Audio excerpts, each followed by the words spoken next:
Herkese yeniden merhaba arkadaşlar. Kanalıma hoş geldiniz.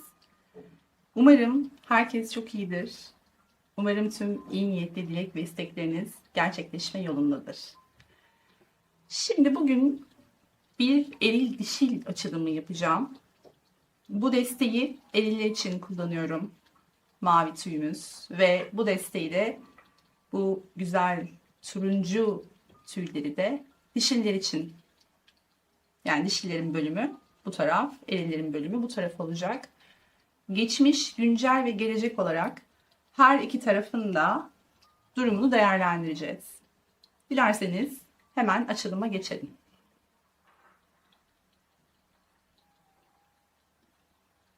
Şöyle koyalım. Evet.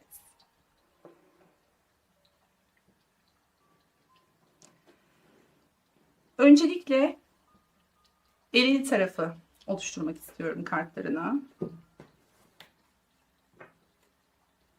Şöyle alalım.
Ve bir de olası gelecek için bir deste oluşturalım. Bakalım.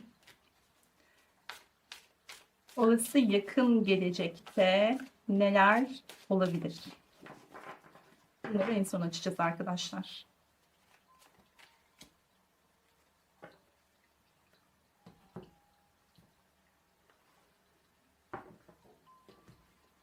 Şöyle koyalım.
Şunları biraz daha şöyle çekelim.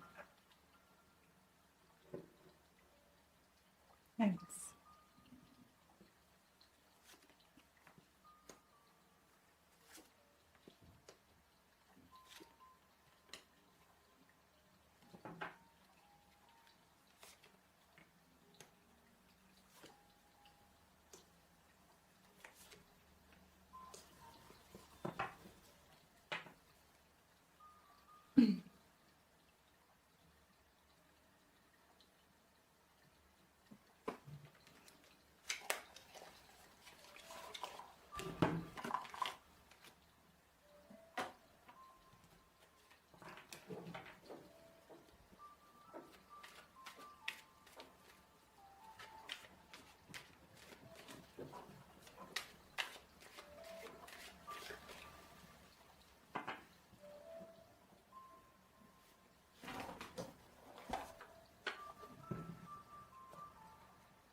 Evet.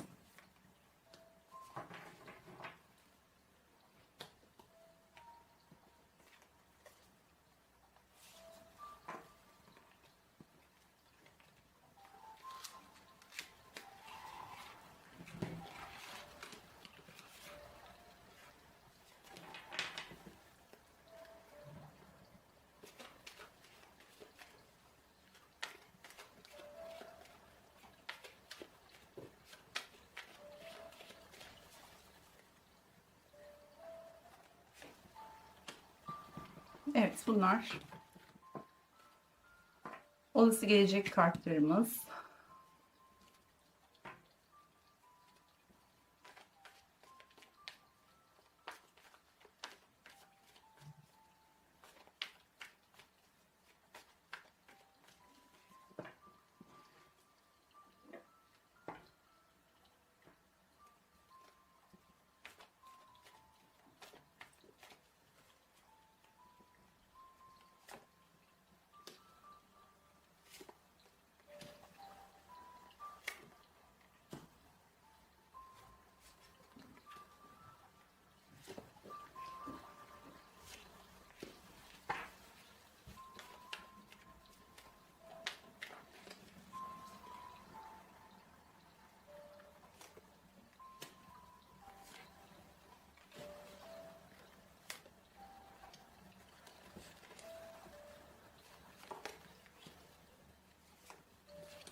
Bu ikisi birden gelmek. Peki, alalım.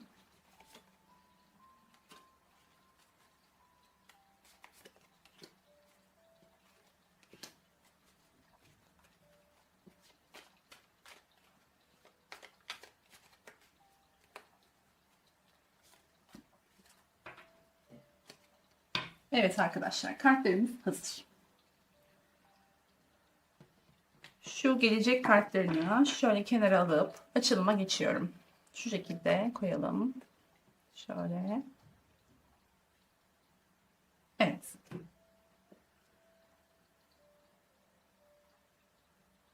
Önce yorumlamaya eril taraftan başlıyoruz. Geçmişte neler olmuştu eril enerjiyle ilgili arkadaşlar? Yani geçmiş, şu an güncel durum ve gelecek şeklinde yorumlayacağız. Şimdi arkadaşlar, geçmişte eril ile ilgili negatif bir kart çıktı. Bu erilin karanlık ve bilinmez bir labirente doğru girdiğini gösteriyor bu kart bize. Yani girmek üzere olduğunu gösteriyor. Tıpkı şu kartın üstündeki sembolizmada olduğu gibi eril enerji geçmişte bir labirentin önüne kadar gelmiş. Yani bir karanlığın içine kendini atmak üzereyken kapının önüne kadar gelmiş arkadaşlar. Bunu görüyoruz burada. Bir takım karanlık düşüncelerin içine girmiş olabilir ya da tam girmek üzere olduğu bir noktada siz bu kişiyi tanımış olabilirsiniz. Yani ilk tanıştığınızda, ilk karşılaştığınızda kişinin hayatıyla ilgili bir dönüm noktası söz konusu olabilir. karanlık, yani karanlığın içine giriyormuş gibi hissetmiş olabilir. Belki kötü bir zamanında tanıdınız. Bu kartla bunu görüyoruz. Devam edelim bakalım.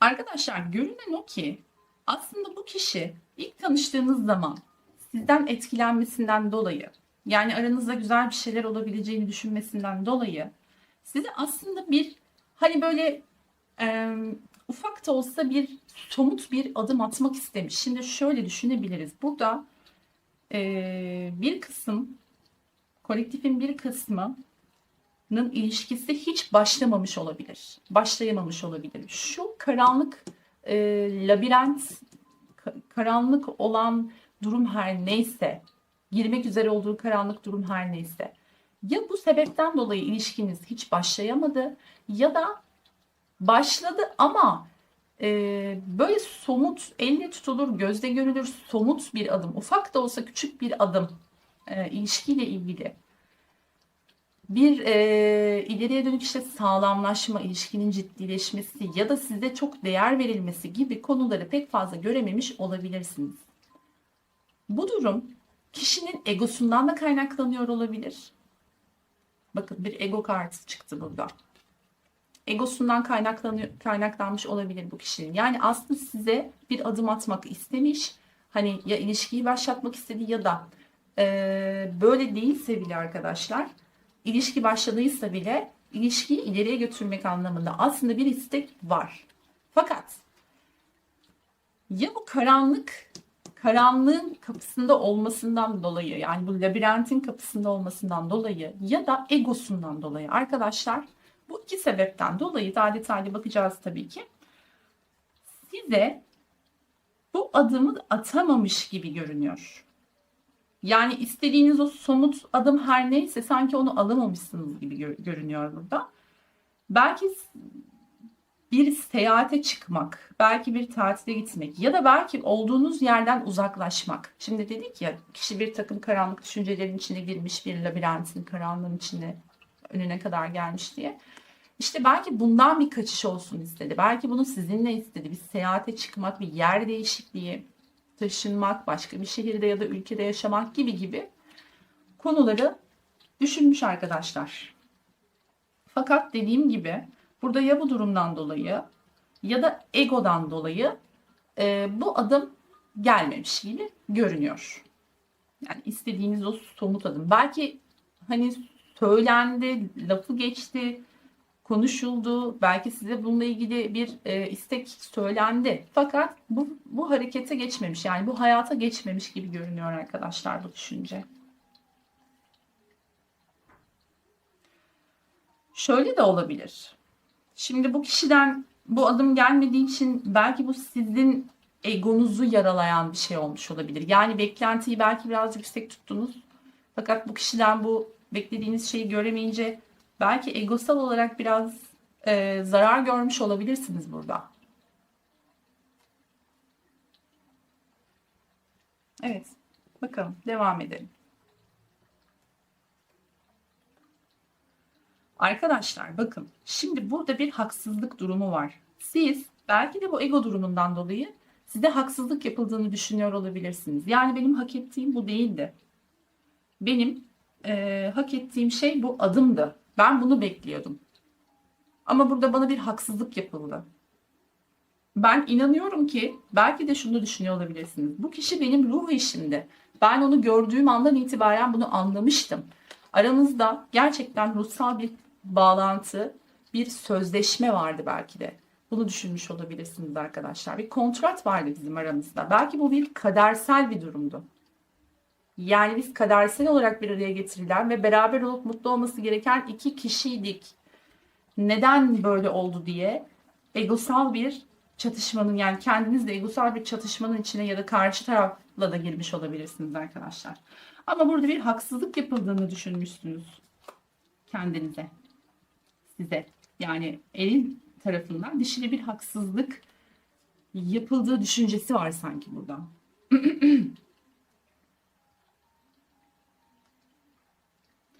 Yalnız ben şöyle bir şey de hissettim arkadaşlar. Burada affedersiniz. Burada gerçekten kadersel bir karşılaşma olabilir.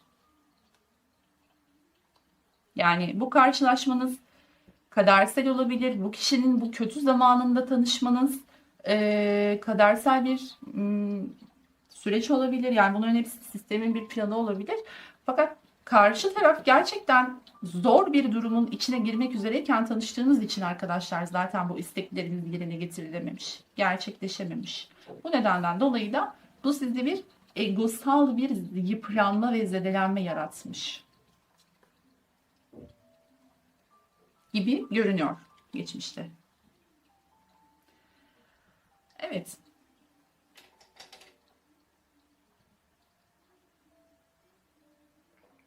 Şimdiki zamana bakalım. Arkadaşlar şimdi eril enerji görülen o ki şu az önce bahsettiğimiz labirentin hani tam önünde durduğu labirent vardı ya sanki bu labirentin içine girmiş gibi görünüyor. Yani sizinle ilişkisi başladığı sırada ya da başladıktan sonra belki bu sizinle alakalı olmayabilir ki yüksek ihtimalle değil. Kendi hayatıyla alakalı bir durum olduğunu düşünüyorum. Ve onun bu durumu da kadersel diye düşünüyorum. Belli ki bu labirentin içine girmiş. Yani bu zaten kaderselse kaçınılmaz bir durumdur. Buraya girecek. Yapacak bir şey yok. Kişi buraya girdikten sonra arkadaşlar burada yaşadığı artık her neyse, bu durum her neyse. Bu durumdan dolayı artık yeteri kadar ben yıprandım. Daha fazla risk alamam. Belki sizinle birlikte olma düşüncesi ya da bu gerçek bir riskti. Onun için bir riskti belki de. Bunu yani ilerleyen süreçte ve şu andaki durumdan bahsediyoruz zaten. Şu anda riske girmek istemeyen bir aklınızdaki kişi var. Bu kişi riske girmek istemiyor. Bu kişi yorulmuş belki de. Yani burada yaşadığı her neyse buradaki yaşadığından dolayı artık yorgun düşen, risk almak istemeyen, yerinde bekleyen, olduğu yerde belki hiç iletişim kurmayan, belki hiç kafasını çıkarmak istemeyen. Çünkü dinlenmeye ihtiyacı olan sanki birini görüyorum burada.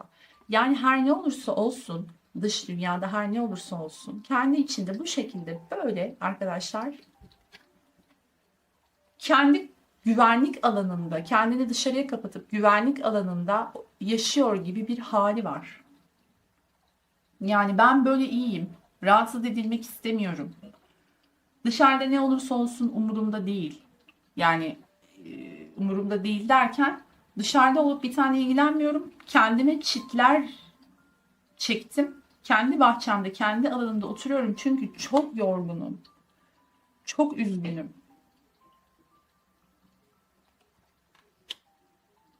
Devam edelim.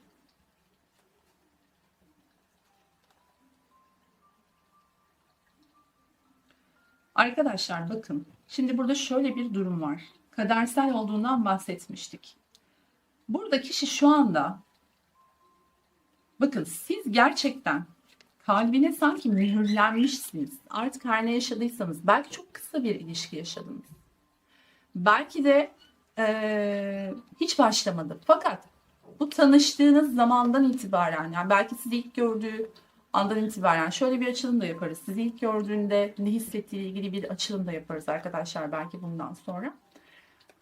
Şimdi bu kalbine mühürlendiğinizi gösteriyor. Yani sizde bir şey yaşamamış olsa bile ya da kısa bir şeyler bile yaşamış olsa arkadaşlar mühürlemiş sanki sizi yani kalbine. Her ne kadar şu durumda olsa da ya belki siz uzaktan baktığınızda hiç artık bir şey istemiyor, beni istemiyor, kimse istemiyor, kendi hayatını gibi düşünseniz de aslında sizinle yaşadığı yani şu ya yaşadığı o anılar ya da hayalini kurduğu, yaşamak istediği anılar resmen kalbine mühürlenmiş gibi.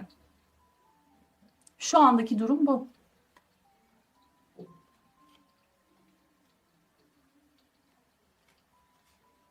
Yani kalıcı olma isteği, sizin kalıcı olmanızı isteme durumu hala şu anda geçerli. Bakın. Bir başlangıç yapma zihniyetinde şu anda. Kılıç asıyla gerçekten artık bu yasakları, bu imkansızlıkları delip geçip gerçekten bir başlangıç yapma kafasında şu anda. Ama bu tabii ki sadece bir düşünce. Bakalım, bakacağız olası gelecekte neler olabilir diye bakacağız ama şu anda aklımdan geçenler bu yepyeni, taptaze, keskin bir başlangıç yapıp kalbime mühürlediğim kişiyle, yani sizinle arkadaşlar, şöyle olmak istiyorum diyor. Bakın.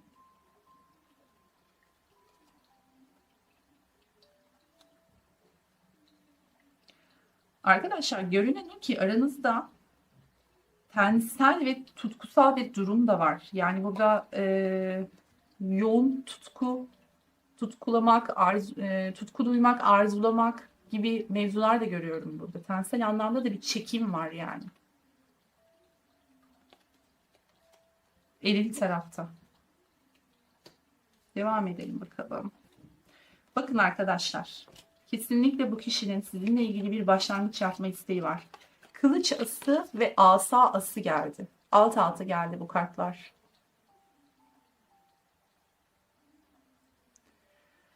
Yani bu kişinin şu andaki baskın enerjisi nedir diye sorarsak şu 3 kart çok güzel geldi. Asa ası, gökkuşağı ve dilek kartı geldi arkadaşlar. Yani dedim ya az önce tutkusal bir durum da var diye. Bu tutkulu başlangıcı yapmak, bu gökkuşağını açtırmak ve dileklerinin gerçek olmasını istemek, bu 3 kartın anlattığı şey. Yani diyor ki ben hem keskin bir başlangıç yapmak istiyorum hem de tutku dolu bir başlangıç yapmak istiyorum. İsteğim, düşüncem bu. Şu an aklımdan geçenler bu. O aramızda hiçbir zaman açamayan gök kuşağını açtırmak istiyorum ben. Bakın, sıkıntılı bir sürecin sonuna gelmek, kaostan sonra gelen refah ve iyileşmek diyor kartın üstünde. Yani biz bu gök kuşağını belki de hiç açtıramadık. Bunu açtırmak istiyorum.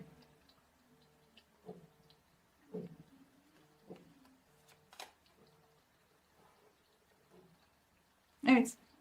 Çünkü arkadaşlar bu gerçekten dilediği şey bu. İstediği şey bu. Bu dileğini gerçekleştirmek istiyor. Çok yoğun bir şekilde. Evet. Şu andaki durum bu. Peki. Şu anda durum buyken olası gelecekte neler olabilir? Şimdi olası gelecek derken tabii ki kartlarımız burada, gelecek kartlarımız çok yakın bir gelecekte ya da belki bazılarınız için buradaki durum çok yeni gerçekleşmiş bile olabilir. Şimdi arkadaşlar bakın, bu kişi sizinle bu başarıyı elde etmek ve belki de etrafına karşı duyurmak, ilan etmek istiyor. Bu onun için bir başarı gibi sanki. Sanki yakın bir gelecekte bunu yapmak ve şu şekilde alkış almak, alkışlanmak ister gibi bir hali var. Evet, sen bunu başardın. Sen en sonunda mutlu olmayı başardın. Bunu hem kendi hakkında böyle düşünüyor hem de başkalarının belki de böyle düşünmesini istiyor. Çünkü belki de hiçbir zaman gerçekten mutlu olamadı. Çünkü zaten dedim ya, şurada bakın. Bir labirentin içine girmek var. Ve burada artık burada çektiği sıkıntılardan dolayı, onların bitmesinden dolayı belki bir kutlama, belki bunu ilan etme. Yani bu sanki onun için bir başarı gibi. Sizinle birlikte olmak, bu mutluluğu yaşamak. Yani sanki şimdi şöyle de düşündürdü bana. Eğer bunun bir başarı olduğunu düşünüyorsa demek ki geçmişte yine bu konuyla ilgili bir başarısızlık var. Şöyle bir açılım da yapabiliriz arkadaşlar. Hani sizi tanımadan önce ya da sizinle karşılaşmadan önce neler yaşamış olabilir şeklinde deste seçmeli bir açılım da yapabiliriz. Ona da bakarız. Fakat burada yine bu konuyla ilgili belki arkadaşlar öncesinde çok sıkıntılı bir ilişki yaşadı ve hemen sonrasında tanıştınız. Belki o ilişkinin izleri hala ilk tanıştığınızda devam ediyordu. Belki bir ayrılık, belki bir boşanma durumu olabilir. ya da tam öyle bir dönemde, yani çok sıkıntıya girmek üzere olduğu bir dönemde karşısına çıkmış olabilirsiniz, ama bu sıkıntının sizinle hiçbir ilgisi yok. Yani bu sizden önce yaşanan bir şey.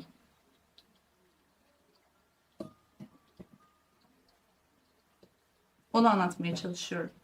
Yani eğer bu bir mesela başkasından ayrılık, kötü bir ilişkiden çıkış ya da bir boşanma durumu ise bunun sizinle alakalı bir şey olmadığını anlatmaya çalışıyorum aslında. Evet, devam edelim bakalım. Arkadaşlar bakın.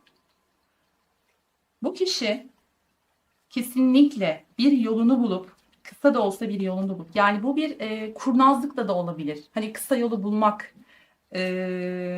zekasını kullanmak, belki direkt karşınıza çıkmak değil de biraz daha böyle arkadan iş çevirerek, bunu kötü anlamda söylemiyorum. Şimdi sizden haber alamıyordur, belki sizin ne durumda olduğunuzu bilmiyordur, ona karşı tavrınızı, duruşunuzu bilmiyordur, belki iletişimsizsinizdir, hiçbir şekilde görüşmüyorsunuzdur. Sizden haber alamıyorsa arkadaşlar, ne durumda olduğunuzu bilmiyorsa, bu kişi tabii ki size gelişin bir kısa yolunu bulmak ya da arkadaşlarınızdan yardım almak ya da kendi arkadaşlarından yardım istemek gibi gibi, böyle ya da stalk yapmak, işte ne durumdasınız takip etmek gibi gibi durumlar söz konusu olabilir gibi görünüyor. Fakat bunun aslında bir önemi yok. Bu çok kötü bir şey hissettirmedi bana.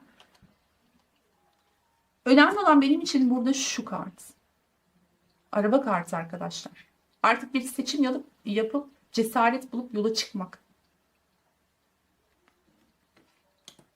Yakın bir gelecekte bu şekilde cesaretini toplayıp ve belki biraz bilgi toplayıp, artık her neyse bu tilkilik durumu, biraz zekasını kullanıp işte kurnazlık yapma durumu, her neyse arkadaşlar. Bunu yapacak gibi görünüyor ve bunun kadersel, bakın burada da söylemiştim, bakın iki tane kader çarkı, bir kader çarkı çıktı, bir de kader çarkına eş şu kart çıktı. Bana göre ikisi de aşağı yukarı aynı kartlar. Zaten bu kadersel, bunun kaçınılmaz olduğunu anlatmaya çalışıyor bu kartlar bana burada. Ve ilahi zamanlama.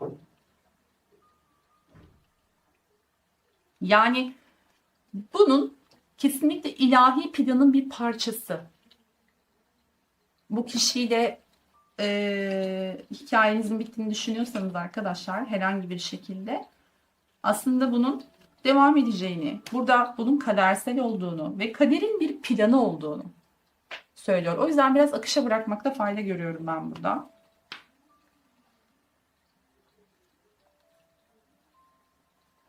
Bakın arkadaşlar, burada aziz kartımız çıkmış. Aziz, toplum önünde saygın, kendi kuralları olan bir kişiden bahseder. Kural koyucu kişiden bahseder arkadaşlar. Ve aynı zamanda geleneksel bir yapının içine girmek isteyeceğinden bahsediyor aklınızdaki kişinin burada. Yani eril tarafın artık geleneksel bir yapının içinde olmak. Belki de bu başarıdan kasıt buydu. Yani bu onun için bir hediye, bir lütuf. Aslında şu pozisyonda olmak, aziz pozisyonunda olmak onun için bir lütuf gibi sanki.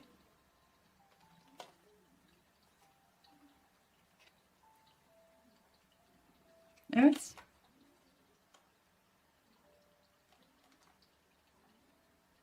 Evet arkadaşlar. Şimdi dişil tarafa geçelim bakalım. Dişiler ne durumda? Geçmişte ne durumdaydılar? Bakın arkadaşlar, burada gerçekten sizin bir aile kurmak istediğinizi, belki çocuk sahibi olmak istediğinizi görüyorum. Özlemini duyduğunuz şey aile.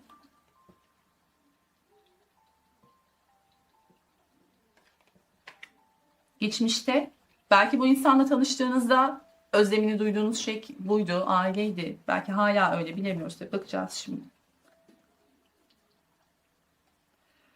Bakın şimdi arkadaşlar, bu insanla ilk tanıştığınız zamanlarda gerçekten burada da dünya kartımız çıkmış. Size tamamlandığınızda, bolluk, bereket getirdiğini, artık hayatınızda bolluğun, bereketin olduğunu, sizi her anlamda dediğim gibi tamamladığını düşünmüş olabilirsiniz. Fakat bu sanıyorum kısa bir süre sonra yaşanan bu sıkıntılardan dolayı, hani dedim ya, egonuza zarar veren bir durum olmuş olabilir burada. Yani tam böyle düşünmüşken hemen ardından burada bir geçmişe üzülmek kartı çıktı. Bunu da şuna bağlayabiliriz aslında. Eğer böyleyse arkadaşlar, belki ilk etapta tamamlandığınızı düşünüp daha sonra sizin de geçmişle ilgili bir şeyleriniz hortlamış olabilir. Bir üzüntünüz, bir travmanız hortlamış olabilir burada. Hani ego dedik ya, belki bu yaşanan olay, hani ilişkinin çok başında bu sıkıntının yaşanması, belki hayal ettiğiniz mutluluğa ulaşamamak, egonuzu zedeledi dedik ya, işte bu durumun sizin bence geçmişinizle ilgisi olduğunu düşünüyorum. Yani geçmişte tamamlanamayan, yarım kalan bir şeyler, bir çocukluk travması olabilir. Ya da yaşadığınız geçmiş ilişkilerden birinde yarım kaldığınız bir konunun bu kişiyle tamamlandığını düşünüp tekrar aynı üzüntülerin içine girmiş olabilirsiniz burada.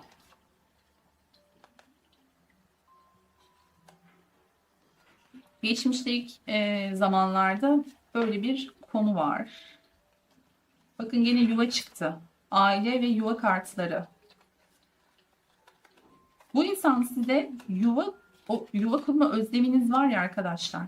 Onunla ilgili bir şeyleri yapabileceğinize olan inancınızı arttırmış. Belki bu insanı tanıdıktan sonra bunu daha çok istediniz. Ya da arkadaşlar böyle değilse bile ikinci bir ihtimal de şu. Bakın şimdi burada dedim ya, geçmişte bir sıkıntın, bir boşluğunuzu doldurmuş sanki bu insan. Geçmişteki bir boşluğunuzu doldurduğunu hissetmişsiniz. Burada da bir aile kartımız var ve burada da bir yuva kartımız var. Şimdi arkadaşlar bakın, şöyle bir durumda olabilir. Gerçekten çocukluğunuzda eksikliğini hissettiğiniz bir şey olabilir. Ve bu size sadece bu ilişkinizde değil, her ilişkinizde, insan ilişkileri de dahil buna, çok sağlıklı ilişkiler yaşamanıza engel olan bir durum olabilir. Bana şu anda öyle hissettirdi. Yani kendinizle dengede olmanızı, kendinizle barışık olup kendinizi sevmenizi engelleyen bir durum olabilir. Çünkü burada iki tane bir yüksek benlik kartı çıktı, bir de kendinle dengede olmakla ilgili bir kart çıktı arkadaşlar. Bakın burada ben bu kişinin sizin bir eksikliğinizle ilgili bir şeyi tetiklediğini ve bu bir travmayı tetiklediğini, içinizde bununla ilgili bir düğmeye bastığını düşünüyorum. Farkında olmadan. Yani görünüyor ki burada her iki tarafta sıkıntılı tanışma sırasında sıkıntılı dönemler yaşamış. Bakın burada bu kişi labirent, sizinle hiç ilgisi olmayan bir konuda bir labirentin içine girmeye hazırlanırken burada da siz bir çocukluk travması olduğunu, geçmişle ilgili bir travma olduğunu, belki ailenizle ilgili bir travma olduğunu düşünüyorum ve bunun tetiklendiğini görüyorum. Belki de bu kişiyle tanışana kadar farkında olmadığınız, aslında hep orada olan, içinizde olup orada uyuyan, fakat farkında olmadığınız bir durum da olabilir bu. Bu kişiyle tanışınca belki açığa çıkmış olabilir arkadaşlar. Ve bu size aslında sistemin planı şu gibi görünüyor. Sizi yüksek benliğinizle daha iyi bir bağlantı kurup arkadaşlar, bakın, yüksek benliğinizle daha iyi bir bağlantı kurup kendiniz için olmazı oldurmak adına bu başınıza gelmiş olabilir bu durum. Kader çarkı da vardı zaten elin tarafta. Yani bu olayın yaşanmasının ya da bu kişinin karşınızda çıkmasının sebebi bu olabilir gibi görünüyor arkadaşlar. Peki şimdiye bakalım.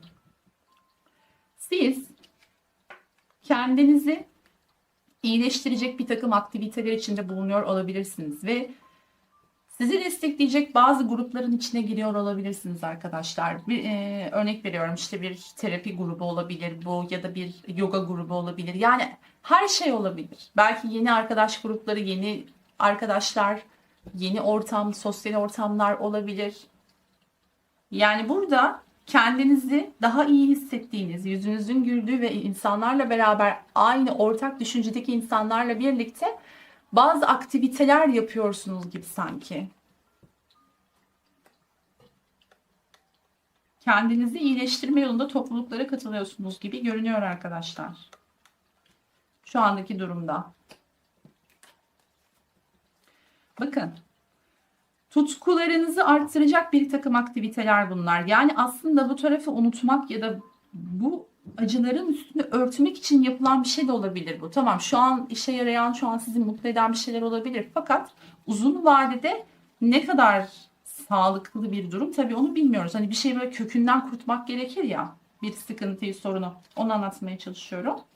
Burada evet gerçekten tutkularınızı harekete geçiren ufak ufak adımlar, yani tutku duyduğunuz ufak ufak hobiler olabilir, küçük şeyler olabilir. Bunun gibi adımlar atıp bazı aktiviteler yapıyorsunuz gibi görünüyor arkadaşlar. Fakat bakın bu aslında şimdi dedim ya şurada yüzünüzün gerçekten güldüğü aktiviteler diye.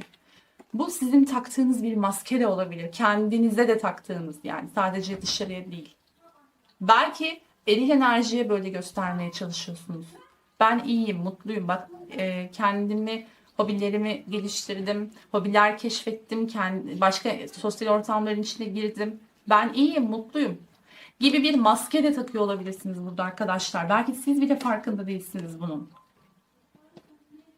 Yani ben tutkulu bir şeylerin peşindeyim. Kendimi geliştirmenin peşindeyim.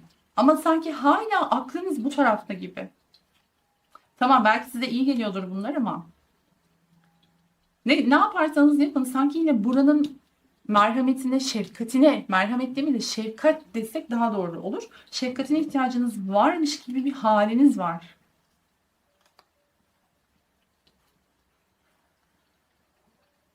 Belki de bunu yapmadan o kişiyi size daha hızlı getireceğini düşünüyorsunuz. Olabilir.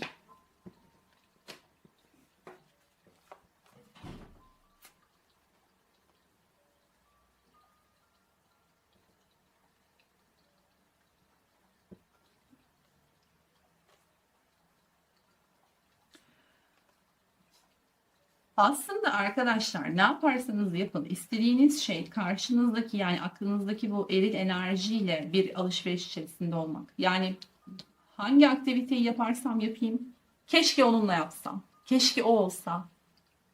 Böyle bir düşünce var sanki şu anda ve bu çok toksik bir düşünce. Yani bu düşünce çok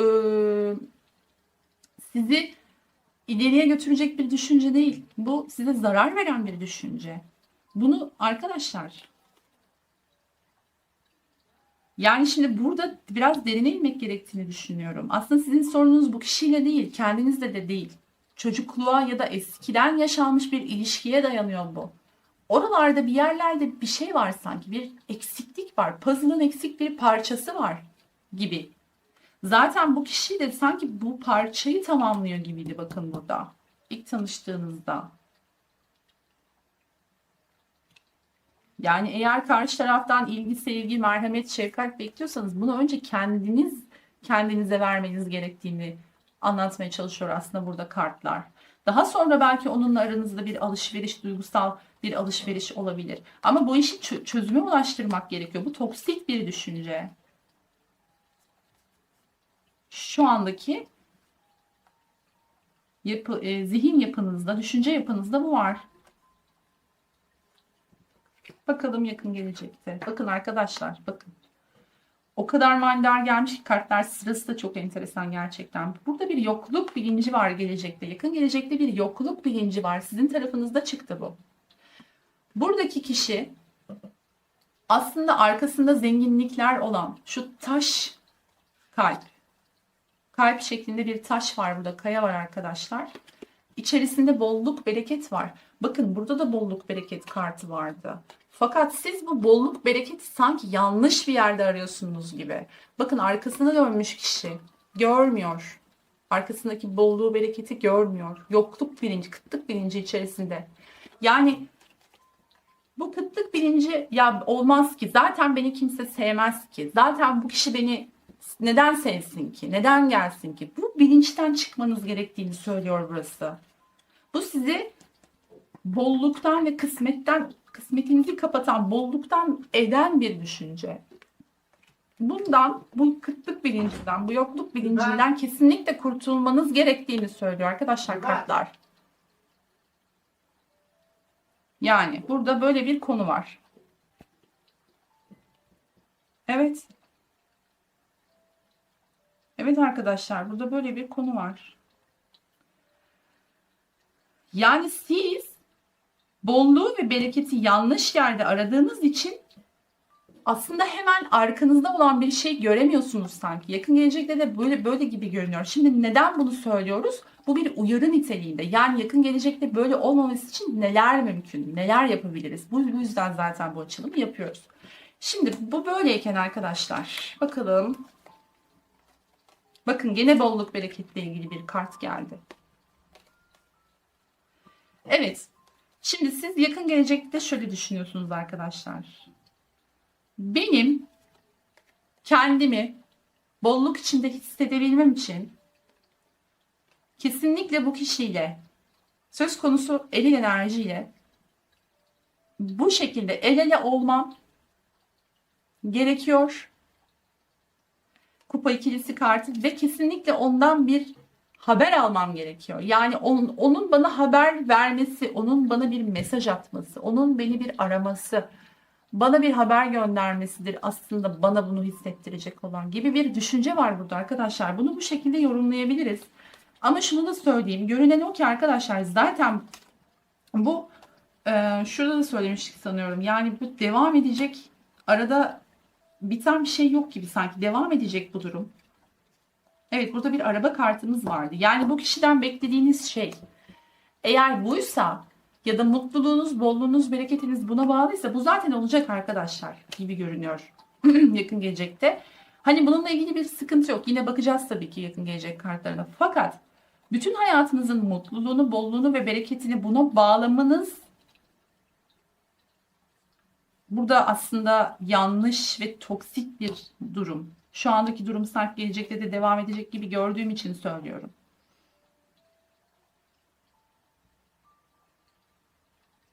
Evet. Bakın güneş kartımız çıkmış. Yani burada gerçekten eril enerjinin harekete geçeceği, belki sizin istediğiniz şekilde bugüne kadar yapmadıklarını yapacağı bir durum söz konusu yakın gelecekte. Zaten kılıç onlusu gelmiş. Sanki bu acılar, sıkıntılar çok uzun süredir. Yani şurada başlayan, daha ilk kartlarda başlayan, ilk ilişkinizin ilk aşamalarında başlayan sıkıntılar sanki artık onun için yavaş yavaş sona eriyor gibi kılıç onlusuyla ve güneş açıyor arkadaşlar. Yani bu sona erip güneş açtığında artık sizin bu e, eril enerjinin yapmasını istediğiniz, bolluğu, size bolluğu, berekete getireceğini düşündüğünüz şeyleri arkadaşlar yapacak gibi görünüyor. Eril enerji yakın gelecekte. Peki bakalım. Bir de olası gelecek kartlarına bakalım arkadaşlar. Şöyle hızlıca toplayalım.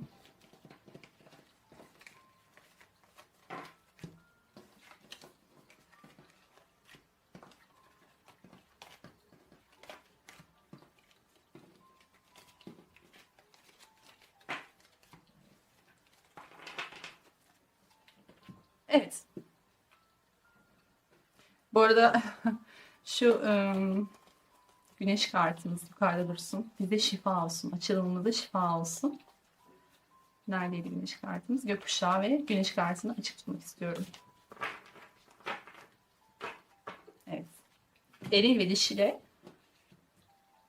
Güneş kartımız erile. Gökkuşağı kartımız da dişile. Şifa olsun arkadaşlar. Hatta şöyle koyalım. Evet. Bakalım. Yakın gelecekte neler olabilirmiş?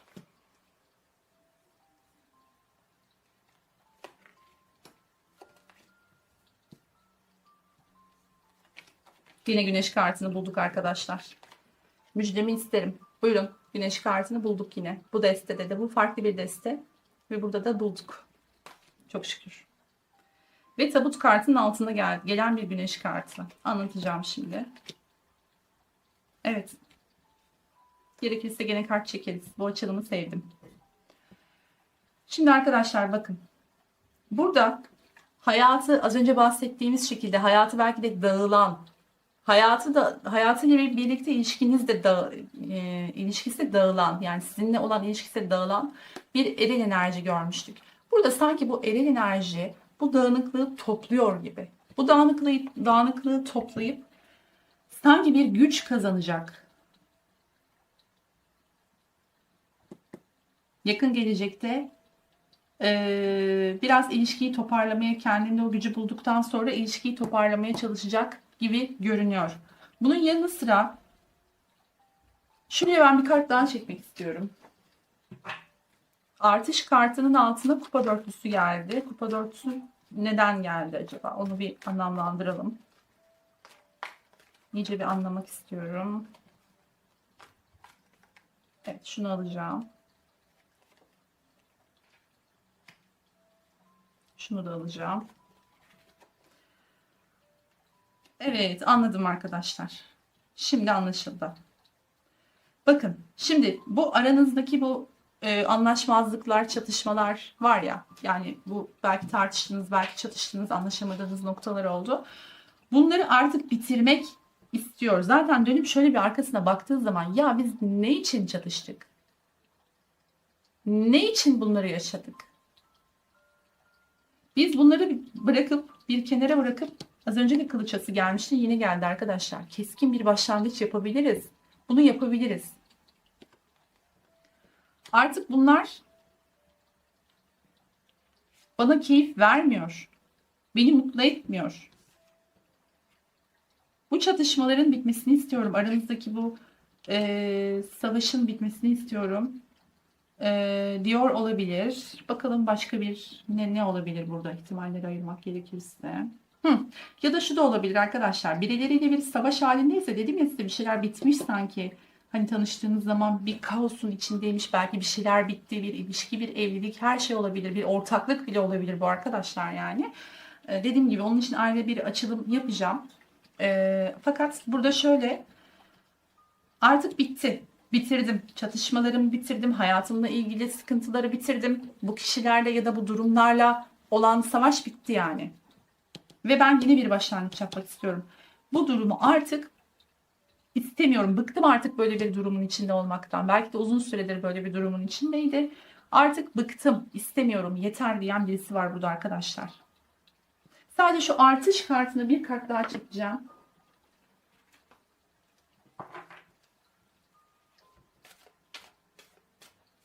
Bir böyle nokta atışı yapsın bize. Evet, şunu alacağım. Evet arkadaşlar. Bakın, artış kartını çektiğim kart bu. İyimserlik kartı. Ben artık daha iyimser bir tablodan bakıyorum. Daha iyi bir yerden bakıyorum. Tünelin ucundaki ışığı görmek gibi arkadaşlar. Şunu size göstermek istiyorum. Bir saniye. Evet. Bakın, dedim ya size, bir labirentin içine girmek üzereydi daha ilk çıkan kartımızda. Şöyle bir labirentin içine girdim. Burada ben kaosu yaşadım. Burada belki cehennemi yaşadım. Burada bir sürü sıkıntı yaşadım ama bakın, tünelin ucundaki ışık gibi iyimserlik, daha iyi bakıyorum, daha pozitif bakıyorum. Artık yeşillikleri görebiliyorum. Şu karanlıktan çıkıyorum. Diyeceği bir yakın gelecekte bir süreç arkadaşlar. İyimserliğinde bir artış. Evet. Ve bu tabutun neden geldiğini de anladım ve ardından hemen güneşin doğuşu. Bakın arkadaşlar, ben artık bu mutsuzluğu ve bu çatışmaları artık bitirmek istiyorum. Bitiriyorum, öldürüyorum ve güneşi açtırmak istiyorum artık. Yeter. Şu güneş açsın artık yani.